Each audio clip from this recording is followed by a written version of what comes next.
इथं 1-1 कोटी रुपये रोखीने दिले. म्हणजे माझ्याकडे पुरावे आहेत, मी पुराव्याशिवाय बोलत नाही. लोकांनी फोन करून उमेदवारांना सांगितलं तुम्ही माघार घ्या, 1 कोटी रुपये देतो. हे फोनवर रेकॉर्ड आहे. आमची लढाई व्यक्तिविरोधी नसून प्रवृत्ती विरोधात आहे.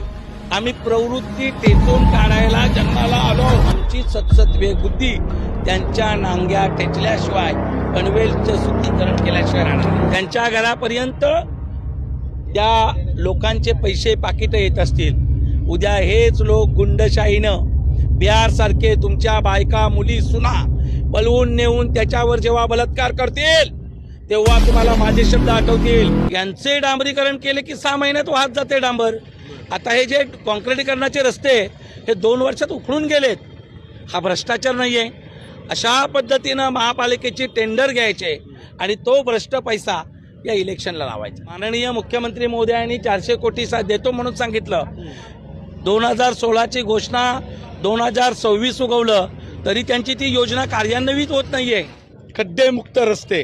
अहो, पनवेलच्या ज्येष्ठ नागरिकांचे मणके उसने बसवायला लागले. आज घरातनं बाहेर पडत नाही. पसाभर गोळ्या खातो एक माणूस पनवेलचा. प्रदूषण वाढले, बाहेर पडत नाही. दिबा पाटलांचं नाव देण्याची यांची फक्त सोंग आहेत, नाटकं आहेत.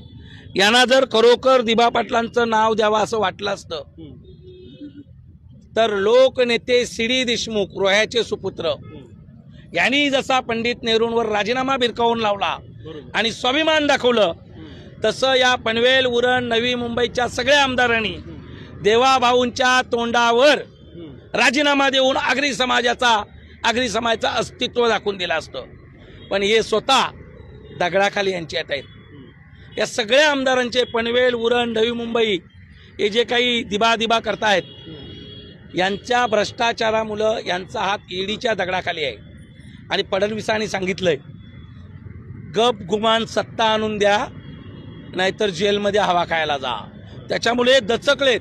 हे घाबरून पैसे देऊ लागलेत. हे पैसे घ्या पण सत्ता द्या, पैसे द्या पण सत्ता घ्या, पैसे द्या. तो